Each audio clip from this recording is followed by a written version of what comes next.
what do you think about that? Like, how has laptops changed for, I guess, the last 5 or 6 years?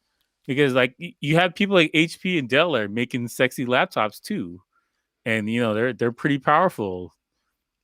Yeah, I think, well, Dell and HP, more so Dell, they Hmm. have like really huge contracts with, the federal government. So if you look in any agency here in America, Yeah, federal yeah. government agency, it's a Dell. It's a thin client.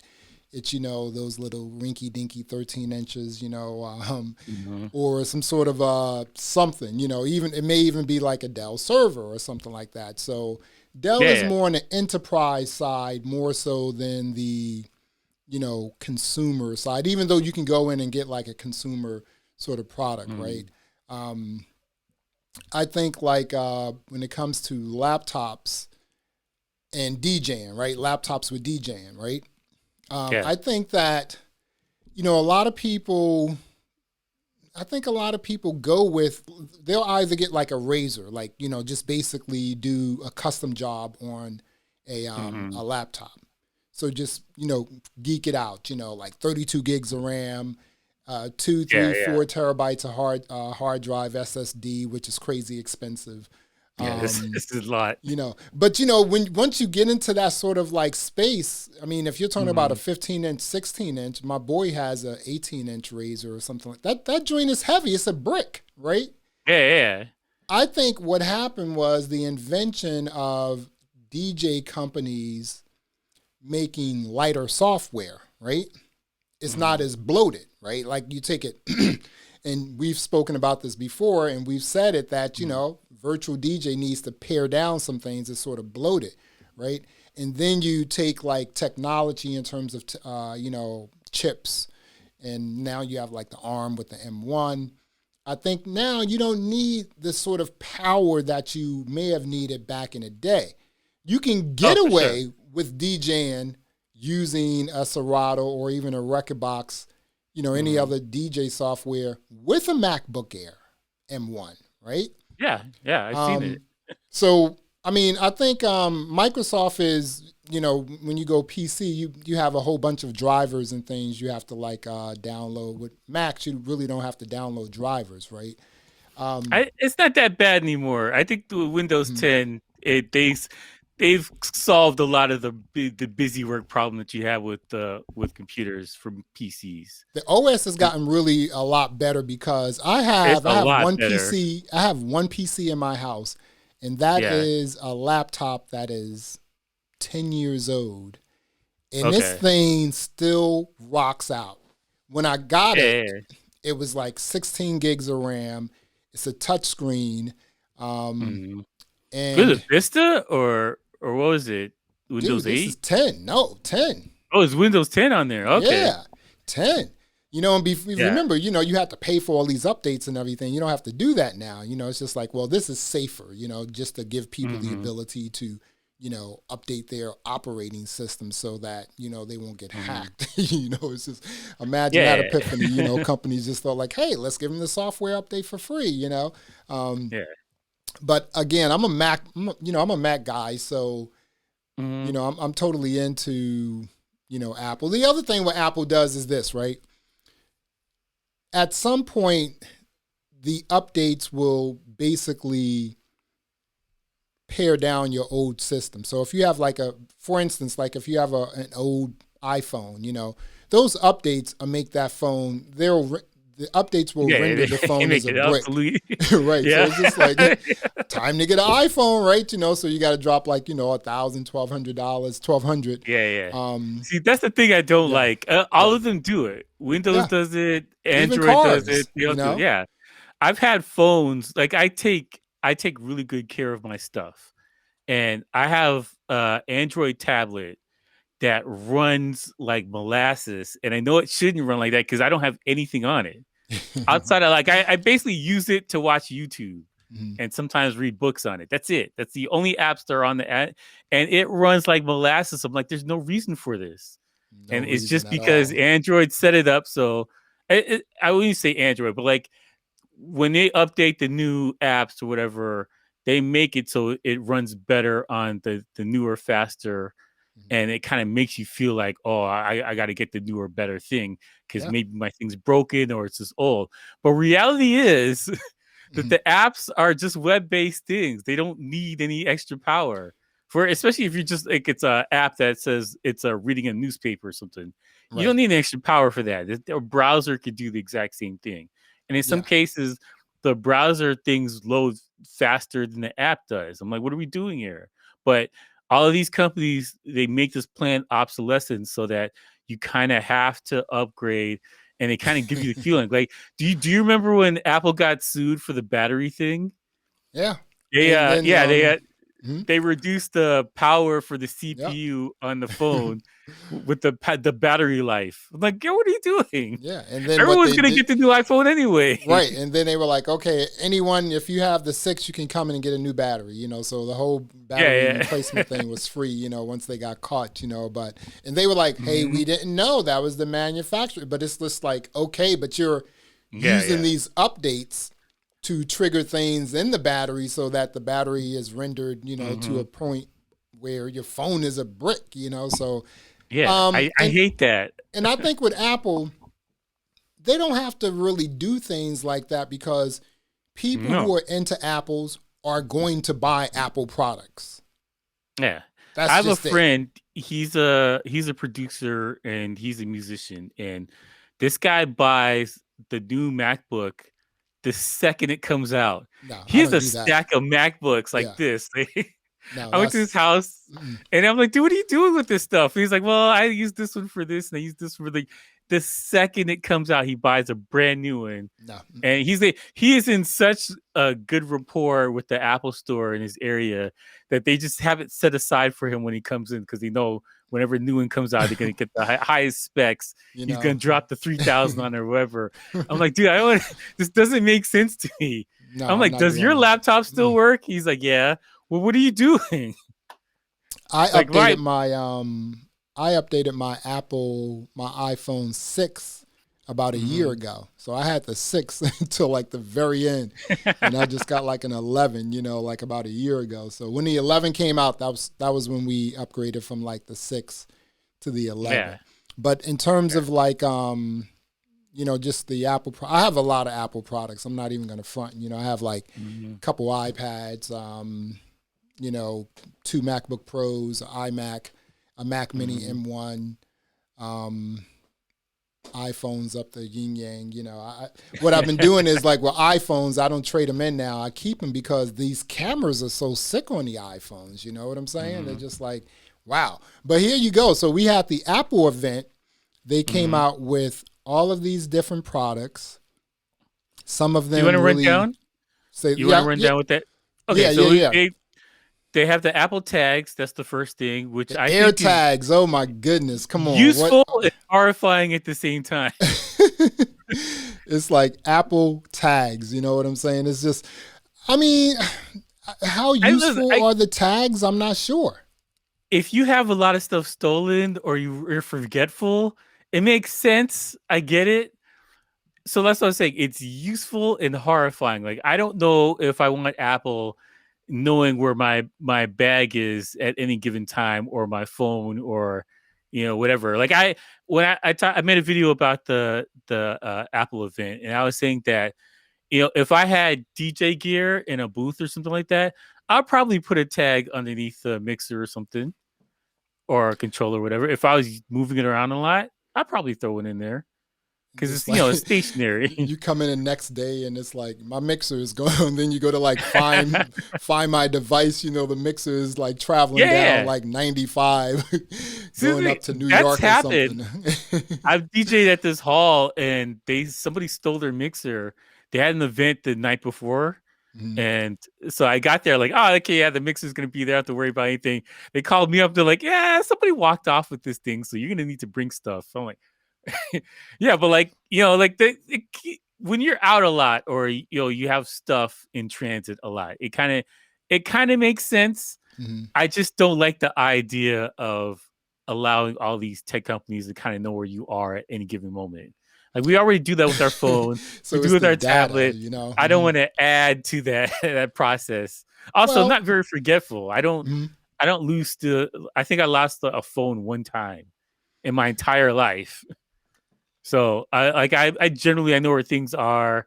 I usually find it like the phone I lost. I found it like in an hour later, Mhm. and so like I don't generally lose things like that. I'm very I have a strategy where I put everything back in the same spot. So even if I can't remember, like I just look in these places. Oh, it's there because Mhm. I'm not generally forgetful. Now stolen, that's a whole other argument. But as So, far as like mhm. lose your keys or whatever, I don't do that. Right. So you think, okay, here's the question um, for you. So the Hmm. AirTags, is there a useful use case for using AirTags for DJs in any sort of application? I mean, I know you just spoke about devices, but we carry bags and things like that. You think Yeah. AirTags will be useful for DJs? Yeah, if somebody stole your laptop bag, the AirTag would be the greatest thing for you. You know what I'm saying? Like I've seen it happen. Mhm. I saw this photographer. He was doing the photo shoot outside, and he turned around to go do this shoot, and somebody walked off with his camera bag with a bunch of lenses and stuff like that. So Come if you had the on. AirTag, it could come in handy. So like I think there's times when stuff like that kind of makes sense for DJs. You with your laptop bag and you're out, that makes sense. That totally makes sense. I just for me, Mhm. I get kind of weirded out by let me trust Apple to know where all my stuff is. Like I don't know. What It about doesn't like sound what right. about DJ gear, like actual like hardware, like be it a mixer, a turntable? We're assuming that maybe you're a mobile DJ, right? Hmm. Can these AirTags work in that sort of situation if you're a mobile DJ? You have all this gear, you're Yeah. moving around. How could that work? Because I mean, I know people, get ripped off, and Hmm. just to think that someone is going to like rip off a really big DJ mix or even turntables. How would that work? How would you mount something like that, an AirTag on a Well, mixer, you're gonna have or to open something it like that? up. You're gonna have to open it up to put it inside. So you're gonna And the have to problem open it is up. Mhm. the battery lasts for a year. So that's you got to keep that in mind. Right, So there's like a, like the watch battery. It's like a battery like that that right. fits Hmm. inside. It's really thin, and it Hmm. lasts for a year. So at, on its face, that's some work that's going to take to put it inside of gear. Hmm. Unless you have something like like the Denon at the SC6000, you could throw it in the hard drive bay or something like Right, that. exactly. Like So like tack maybe, it on to something, glue it on so it won't move around. People yeah, won't know that's the that other there's thing. You something in could there moving. yeah, you could have maybe like some kind of plastic thing that you can slide it in and out and Hmm. like glue on or something. Maybe I don't know. I'm spitballing here, but Hmm. I think that if you're a mobile DJ or you have stuff in a bar or restaurant and you're concerned about this kind of thing, it makes sense. You just gotta keep in mind that after a year it goes down. But like the interesting thing about it is that so the AirTag thing is Bluetooth and it triangulates your your cell tower Right. data to kind Hmm. of localize it like an NFT where it's a unique Right. code number. Hmm. So okay, so that works like that, but you don't even have to be around people with iPhones, whatever. Say you left it in the cab. If somebody has an Android phone and they turn off their NFT on their phone, uh, the near field communication. Like if you turn that on, you can it'll give you the address or the phone number for whose this belongs to. So maybe you find a good Samaritan and they see what That's it is. yeah. That's kind of cool though. Yeah. I wonder like, okay, let's say you have an AirTag in your laptop bag as a DJ. Mhm. Someone rips off your laptop bag, and they may say, "Hey, I just want the laptop. I don't need the bag." So now the AirTag is in the bag. Yeah, but it's not a laptop. The laptop is gone, so I don't see right now any use case for me in terms of Hmm. AirTags. I mean, they're cool, they're fun. Yeah. People are going to buy them. I don't know. As far as for musicians and stuff like that, I think it's a small use case where Mm, it'll be useful to a musician. Like there's right. very few things you can use it for. But I get it. I get why people want to use it. It's technology. It's there. It's available. So I could see why people want to use something like that in their system. It's probably not for me. $24 is steep, Yeah, yeah, especially with I haven't come across a reason to use it yet. no. And so yeah, probably not. So I think that let's talk about the second big thing, which I think is fascinating. What's So they that? took the M1 chips and they put them in the iMac. Oh my goodness, we could talk about the iMac because I think that Well, the iMac is probably that for me. Okay, that is what mhm. I was looking for with this. This nothing else matters to me. You know, I wanted Yeah, a new iMac. I think these things are gonna fly off the shelves, and the colors adds to it, but the fact that it's this thin and you're getting all the same power for editing videos and stuff that you got on the laptops, Look at it, this is a man. huge deal for Look at the colors, creatives. dude. Come on. It's just like I'm trying to figure out which color. I'm getting one of these. As a matter of fact, I Yeah. decided that I am going to, I already did this, you know. Um, Mhm. I'm going to, well, I returned my Mac Mini M1 Okay. Oh, you because, did. yeah, because Yeah, you need the screen and stuff. I want the iMac, you know? And I was like, you know what? I Yeah, have a yeah. 27-inch over here. The thing is like, it's not a brick yet, but it's like running really Mhm. slow. Um, and I'm like, you know what? I know that they're going to come out with a 27 or 30-inch, you know, Well, this one's 24 inches, right. and that's a great size. Like my desktop monitor is 20 something inches. I think Mhm. no, it's 32 inches. It's widescreen. But like 24 is a great size to do editing for videos and Man, Photoshop and come this on. kind of stuff. So to have a computer this powerful Come and on. fairly reasonable in price, because these are essentially tablets, so you don't need as much power and memory as you would have back in the day, because the new Mac programs, they're more optimized for Big Sur, and they're more optimized for the M1 chip, and so they run more efficient than you would have with an x86 type chip. So your thing doesn't need to be as big and big as bloated as it needs to be for, and it'll be more efficient and just run in a smaller footprint.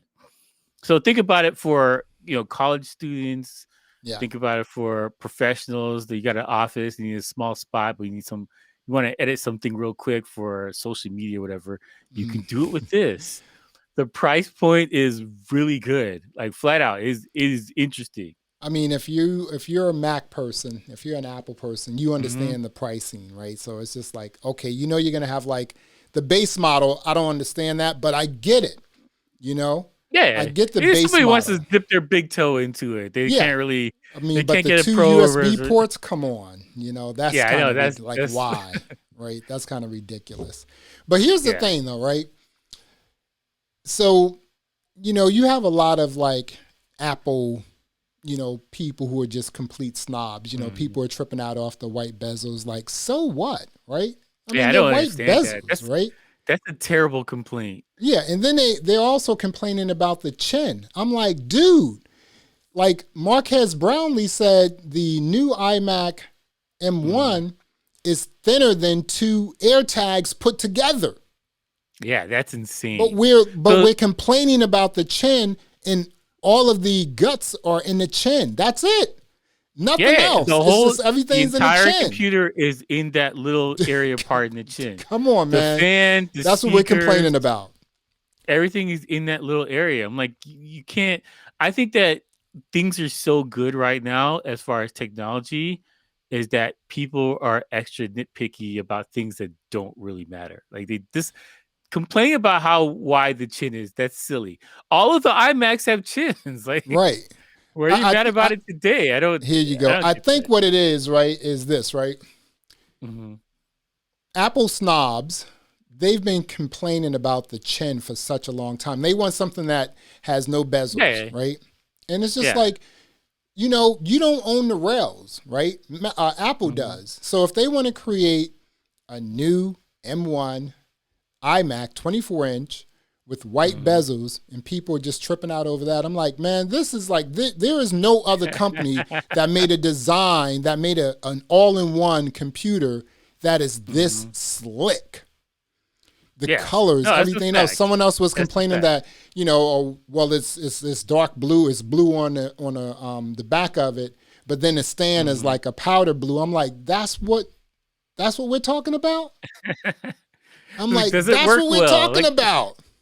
I'm so over the aesthetics for computer, especially a desktop computer. Yeah. Laptops, I kind of get for DJs, especially because you're out and people are staring at that while they're looking at you. Right. So I get the argument for, you know, we want a laptop that looks nice and you want it sturdy. But for at home, I could care less what it looks like at home. As long as it works and it gets things done, I could. That's the least of my worries. He was. Someone was. You know. Again, the Apple snobs. They were saying. You know. They were saying. You know. They love the color of the back of it, but you can't see the back of it. I'm like, okay, but if you're at home, you're not going to see the back of it as well, because in the event, you know, the person who was presenting the iMac said, you know, that's the first thing you see. I got that right away. Yeah. I'm like, you know, if you walk into an office, an open office sort of concept, you're looking at computers, the back of computers and everything else. I get that. These people are saying, no, well, you can't see that. You know, you can't see the color on the back. If you're at home, no, you can't. It's generally up like on a desk. The desk is up against a wall. No, you're not looking at the back. Who cares about the back? You know, the back is for open concept office people. You know, you walk into that sort of setting, you see the colors, it looks awesome, yada, yada, yada, right? Yeah, and it's also for movies and TV shows, so they can sell it for them. You're going to see this iMac in every TV show and every movie from here on out until they redesign it. Because the colors and the design of how thin it is, and you can put it there, and it looks cool. It looks futuristic. Dude. So I guarantee from here on out, you're going to see a bunch of them in every show. And you know what? Kudos to them for designing something that's appealing, because PC people for the longest time is like, beige, that's fine. I don't see what the big deal is. Who cares about what it looks like? I get that. But this is why these guys are eating your lunch here. Because I'm getting one of these all day. All day I'm getting one of these, dude. I mean, like, we can't order them until the 30th.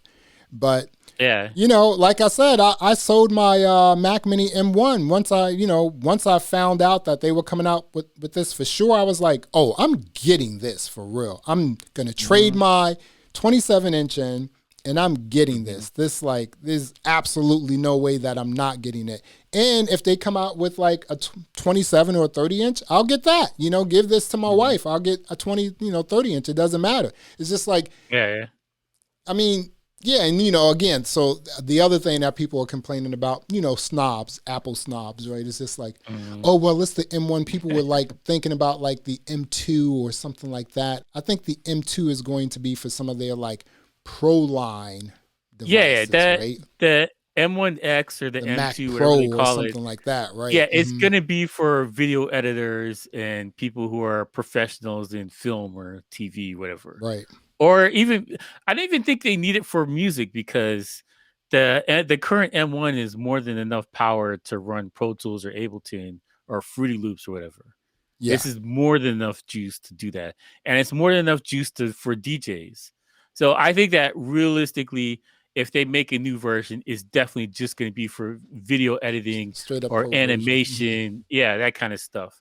Because the current one, it's good for just cutting a video together, but when you do the color correcting and all the extra stuff, then you kind of need a little bit more juice, a little bit more power. Well, here's the thing, right? With the Mac Mini M1 I had, which was the base model, 256 8 straight up base model, right? I was editing in Final Cut Pro 4K, you know, dude. It was just like there was a time when I thought that the Mac Mini M1 didn't work. It was broken, right? Yeah, yeah. because I'm doing all this heavy lifting in Final Cut Pro with 4K, and the fan never came on. Like right now on this 16-inch MacBook Pro, I don't know if you can Yeah. hear the fan, but the fan is like going off right now. It's just like, Yeah, yeah. My right? laptop fan's going crazy too right now. Right, so with Not that doing Mac anything. Mini M1, I Hmm. never, ever, ever heard the fan come on at all. Never saw beach balls, none of that, right? So now Yeah, you yeah. take that technology and you put it in a new iMac, dude, I'm Hmm. all on that, I mean, a friend was saying, he was talking about, we were talking about Persona Studio One and how they sort of revamped their plugins, right? And Yeah. that he felt that he could now use the stock plugins in Persona Studio One. And I'm Really? like, I Okay. said, and I said, you know what, I'm gonna give it a try because I use Wave plugins and also Isotope. I'm not getting rid of Isotope. Isotope is Nah, dope. I'm not getting rid of it's that, the right? best thing they've ever Right. made. Like for if you So make music and you have isotope, you're doing yeah, something wrong I'm with like your life. not getting rid of Isotope and Ozone and all that sort of stuff, Yeah, right? RX yeah. and all that. And so I was like, well, let me see about this. So I was using the stock plugins, and dude, plugins Hmm. are based on like the person, like how well do you know the plugin. Hmm. Yeah, for Because sure. That's the other right, thing. it's just like, oh, I want to use an SSL like compressor, or I want to use a Neve compressor. It's just like, okay, you know what, but for, what you're trying to achieve, you may be able to achieve with really good stock plugins. And if you look at all of the Hmm. DAWs, Ableton, Yeah, they all got Logic, some kind of basic thing. and they're Yeah. getting really good with the stock Hmm. plugins, which is why you can generally buy Wave plugins for $29.99. I mean, if you're looking at UA plugins, Yeah. UA is just it's almost like an ARM system. It's just like you use those plugins on their Hmm. systems, so that's the only way, and they're really expensive. And it's just like that's why I think companies are coming out with better stock plugins. Yeah. That's why, Universal's in another planet for everything right? else. Exactly. Yeah. That's why when you look at the M1, it's just getting better. And Hmm. when you talk about Apple products like software, like Apple Hmm. Final Cut Pro, like Motion, like Logic, those things are going to whiz through M1. So if Oh, you're a it's Logic treading user, through it like butter. it's going to See, like, I think yeah. the problem that a lot of people have had, and that's why they haven't been sold completely on the system, is that uh, stuff like Adobe Premiere, which I use, is optimized for PCs and not Macs. Right. Nvidia has some kind of crazy beef with Apple, and they Mm-hmm. won't work together for some No, whatever reason. because And they so, know like, Apple's coming. yeah, well, yeah, they have to deal with it in the future though. But like as it stands right now, Nvidia, if you use Adobe Premiere or After Effects or any of the other programs from Adobe, it works light and day better on a Mhm. PC. It's not even. It doesn't make any sense how big of a difference it is Yeah. for your basic editing. Like because I know people are like, well, I could do it. I'm like, basic editing is going to be fine. If you're doing a film or something where you need color grading, you need animation, all this extra stuff, and use Adobe Premiere, it is a terrible experience on a Mac computer. And what the Final Cut has shown is that this is a problem with Adobe and not so much the computers here, Yeah. because here's a Mac that's the equivalent of a tablet, a computer chip, a CPU. It's the equivalent of a CPU from a tablet, and it is flying through 4K and 8K video like nothing. And then you put the top of the line, the MacBook Pro the Mac Pro, the top of the line, the $30,000 computer. I saw people trying to cut video on it, and it's just struggling. I'm like, what is the problem here? This is Adobe's problem. It's Adobe's problem. I'm not a like, what, I was a big obviously, just coming up as a web developer, Mm-hmm. Dreamweaver was the product I used. Yeah, yeah. Photoshop, this was before they went to the cloud. So you had to always buy the CDs and the Mm-hmm. DVDs or whatever and just install it that way.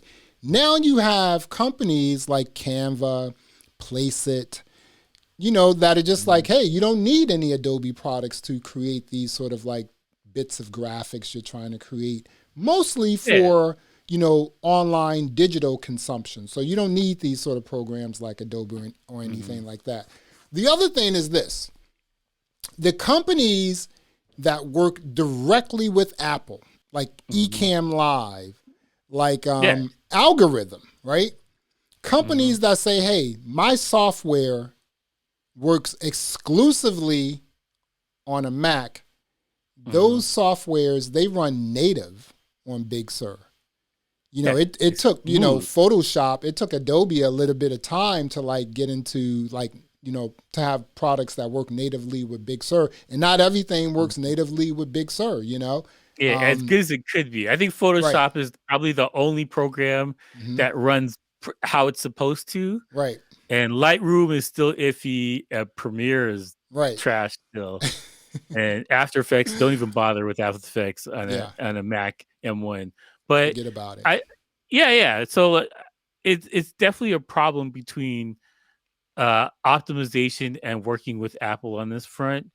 And my hope is that Windows pushes the ARM stuff like Apple just did, and we get to ARM place where the laptops are thinner, better battery life. Your CPU's drawing less power. I have my power source in my desktop is like 700 watts of power, and like that's nothing in the computer world. Yeah. You can there's desktops that to run Adobe Premiere properly, you need like 1,500 watts of power draw coming out of this thing to go power the video cards and the CPU to get this thing even just on a reasonable plane. Yeah. And here comes Apple, and they're pulling like 15 watts out of their laptop and it's doing the same thing as the 1,500 watts. Like, what are we doing here? There's clearly a problem here. This is what I say. Like the ARM thing, I've been talking about this for a long time. It is the future, and I'm hoping that all these other companies it looks like there's going to be a race to get to the ARM thing here, because I know Samsung is looking into it, and AMD is currently looking into. Intel is thinking about it too. They know that people know that once Apple came out with the ARM, Intel was scared. NVIDIA, like AMD, everyone, Apple put everyone on notice, like, dude, we don't need your chips anymore. And that's the other thing, just speaking about chips. Yeah. There is a shortage of chips, right? Yeah, I know. That's the other thing that's going on. Yeah, so that's the other thing. I'll say this right now. You can mark this day down. DJ Keo said Intel's going out of business. And mark this on the calendar right now. Well, they may get bought out by someone. They are in a world of trouble right now.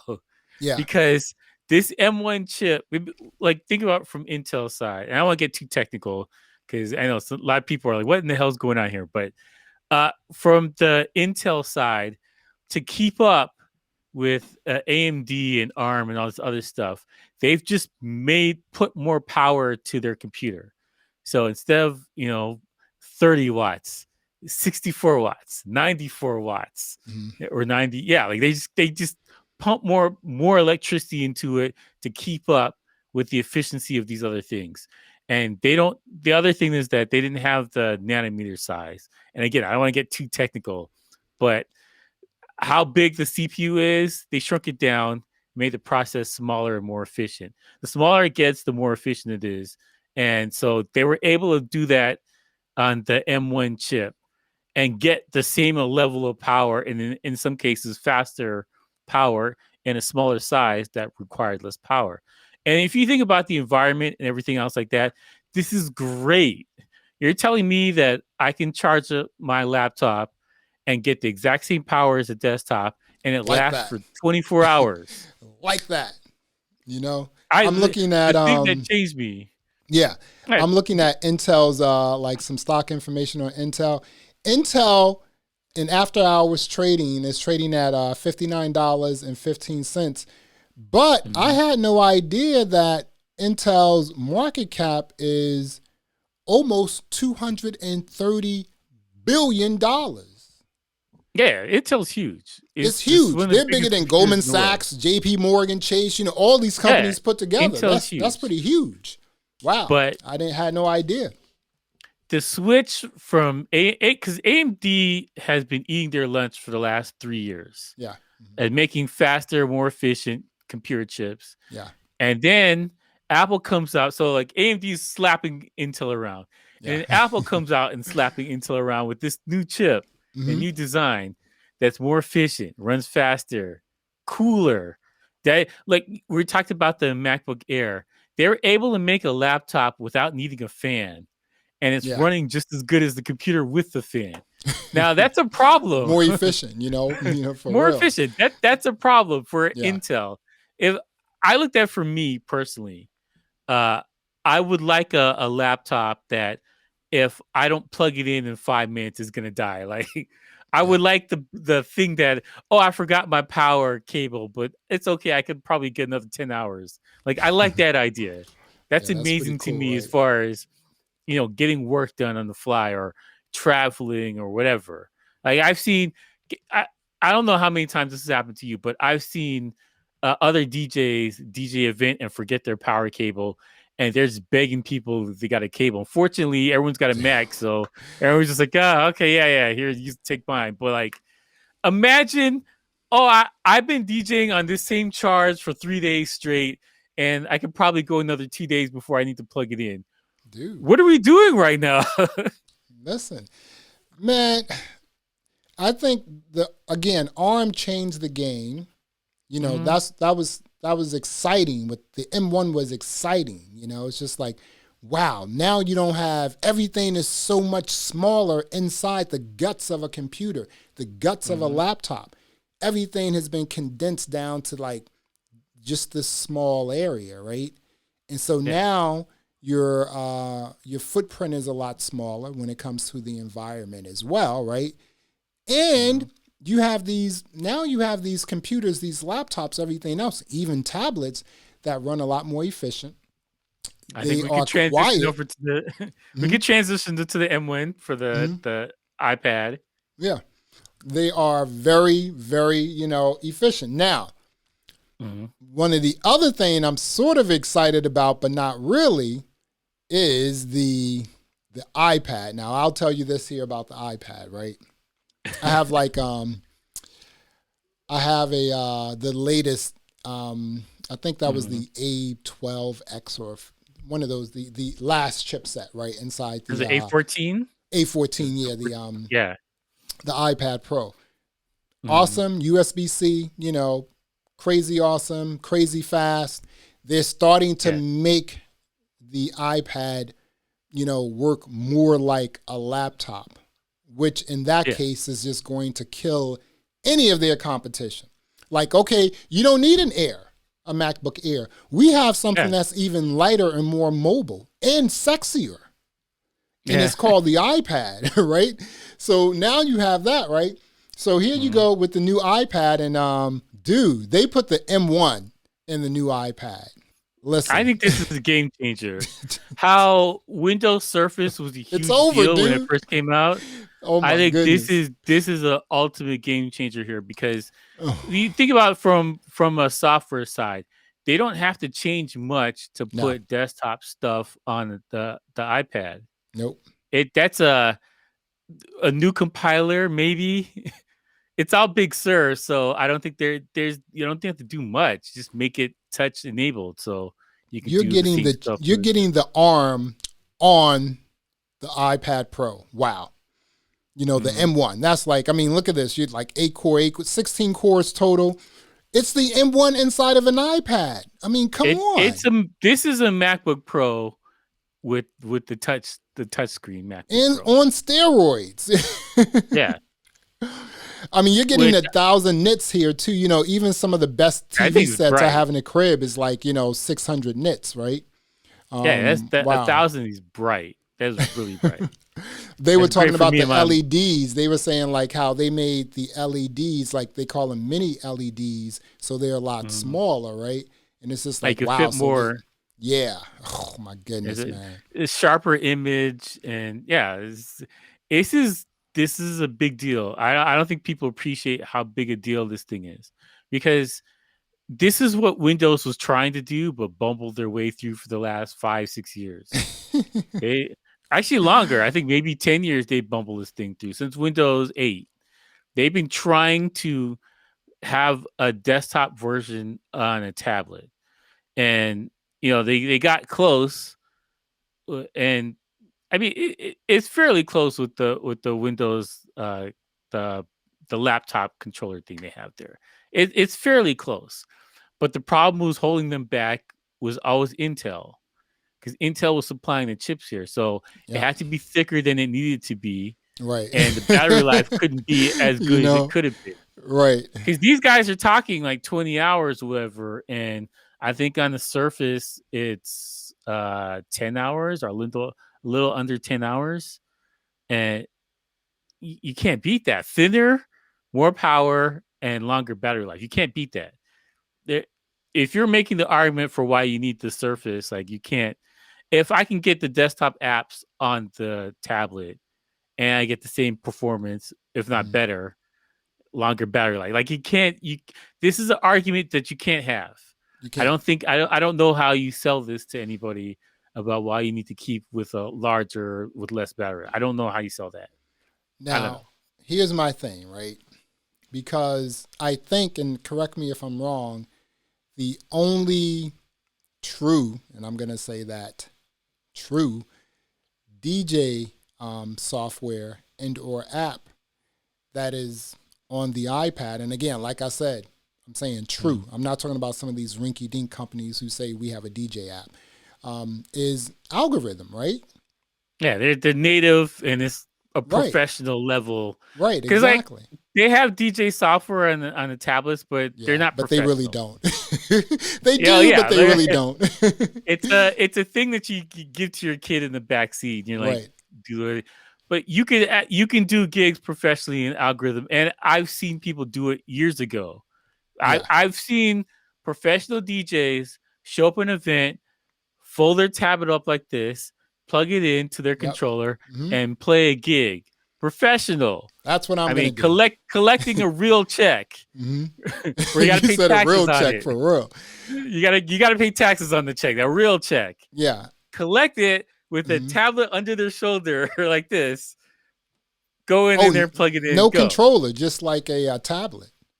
No, they plugged it into a controller. But I'm just saying, they walked into the event with the tablet under their shoulder and played a gig. That's exciting. And so, like, we're at this point now where I think that if Serato, Rekordbox, or any of these other people want to compile their version and make a M1 version, well, it's already M1, but they got to make it for a touch for the iPad. Yeah, it is a short leap from the M1 laptop to the M1 tablet. It's a very short leap. It's a couple lines of code you got to change, recompile it, and send it over to the thing. It's small. I honestly think it's maybe a couple weeks worth of work. Yeah, but if you can do that, and because the iPad is a USB-C instead of Thunderbolt, proprietary, USB-C, whatever, right? Exactly. Yeah, instead of a proprietary kind of cable, whatever. Right. So exactly. I can get the full bus support from my USB on the tablet, and then have a splitter or something, a dongle, and put a hard drive on there as well.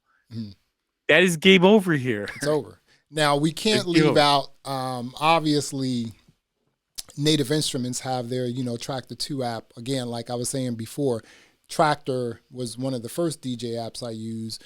I don't like the fact that you got to use their controllers.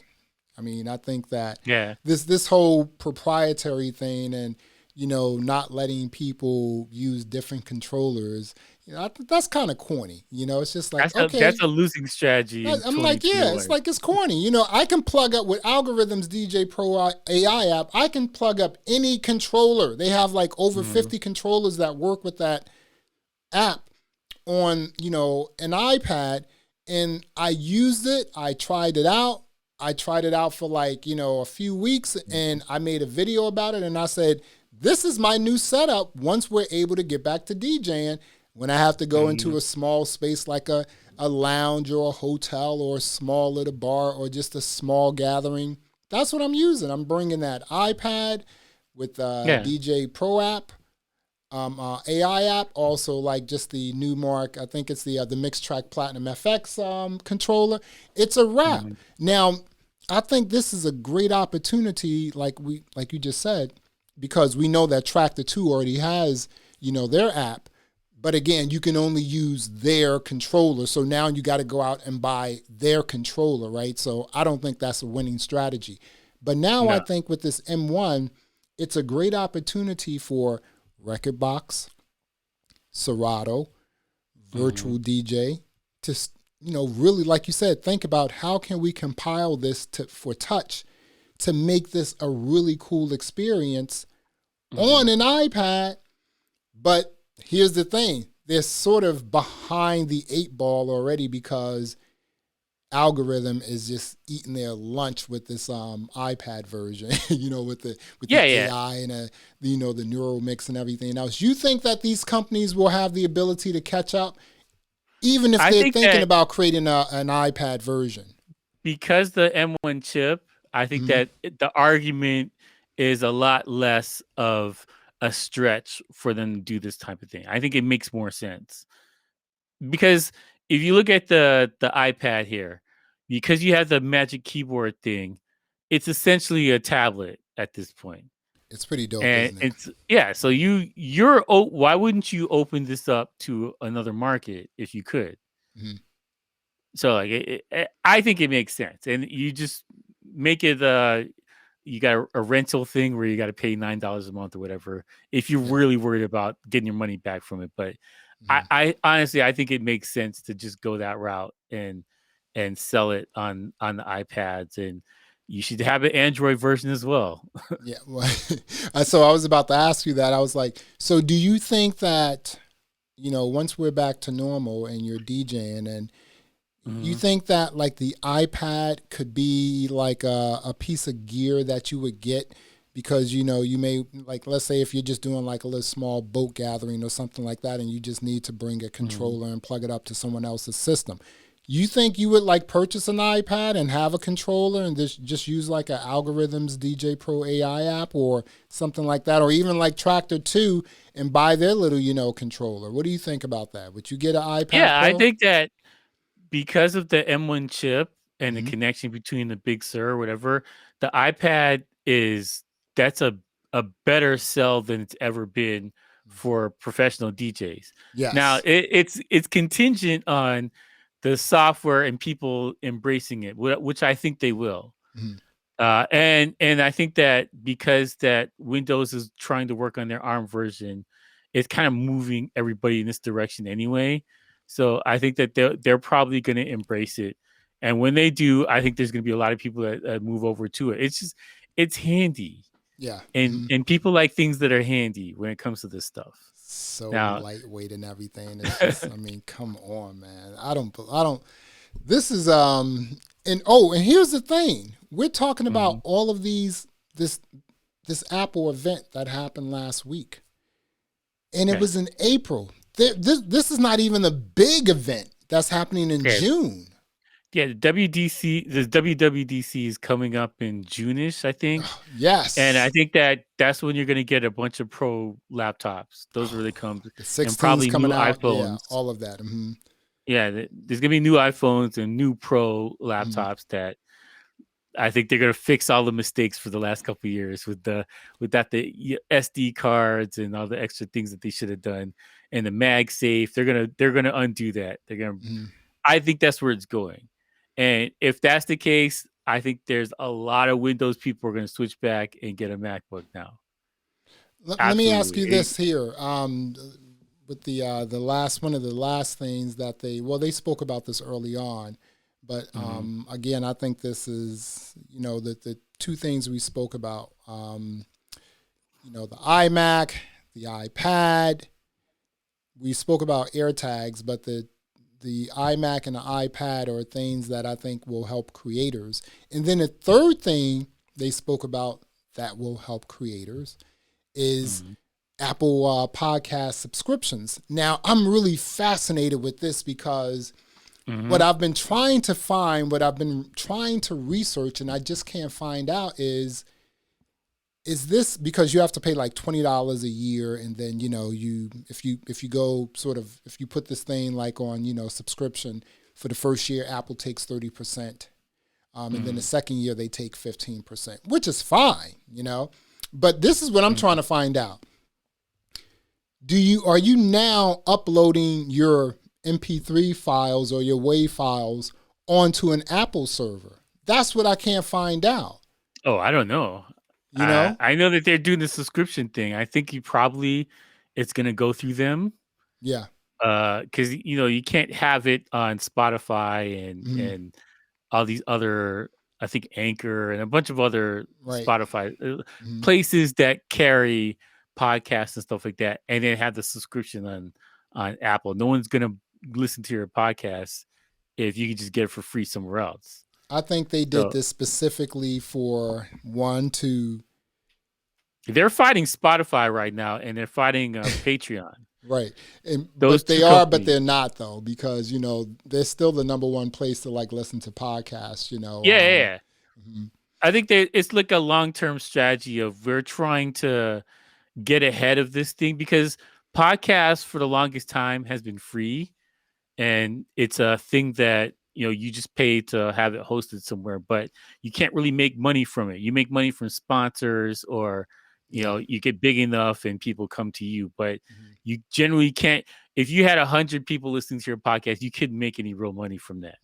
And so I think that they're looking at a way to monetize it to help the small creators and the large creators, and make it more beneficial to everybody. And this is what Patreon used to do. People used to pay for Patreon and then download a specialty thing on the website, or Subscribe Star or whatever. And this it bridges the gap for them, for Apple, to get ahead of this thing before it gets out of control. And one of these things becomes the monopoly, because right now Spotify is trying to do a paid subscription thing as well. I can't remember the other. There's another company trying to do it. And then Patreon signed a deal with Joe Buttons for his podcast, and they're trying to bring another creators to go over there. That's not going the too exact well, same though, process. Yeah. Well, we called that before, though. But but the point is that they're trying to get ahead of all of these companies before one of these things becomes the Xerox or the Google of this particular thing. Right. It's synonymous with, when you say that word, that's what it means. Podcast means this place here. It's almost like jacuzzi. It's just like, that's the brand name, but everyone thinks it's a jacuzzi, right? Exactly. Same thing. Good tissue, Kleenex, the same thing. They're trying to get ahead of it. And we're in the streaming wars for podcasts here. I don't know who's going to come out ahead. It could be anybody at this point. There's a lot of big players here. I'm going to make a prediction. Okay. My prediction is, with this Apple podcast subscription, Apple will completely and utterly blow everyone else out the park. Totally. And this is why. I was listening to a video the other day, and the guy was they were talking about this Apple podcast subscription, right? And he was saying, like, with Patreon, it was like so difficult to like just bring your podcast or your content over. And then you had to upload the feed to your phone just so you can receive it on your phone. And you have to go through all these hoops just to get it on specific devices, right? Apple, Apple owns the rails, right? So this is Apple Podcasts. So listen to Apple Podcasts, you have to have an Apple device, right? So imagine now you have subscriptions, right? With Apple, when you own an iPhone, when you own any Apple product, iMac, MacBook Pro, iPad, when you want to purchase things, it's as simple as using your fingerprint or just double clicking, like a home button or something like that. It's all tied into your account. So now you have the ability, users now have the ability to pay, to listen to their favorite, content creator, be it $1.99, it's no scale either. It's just like whatever you want to charge, right?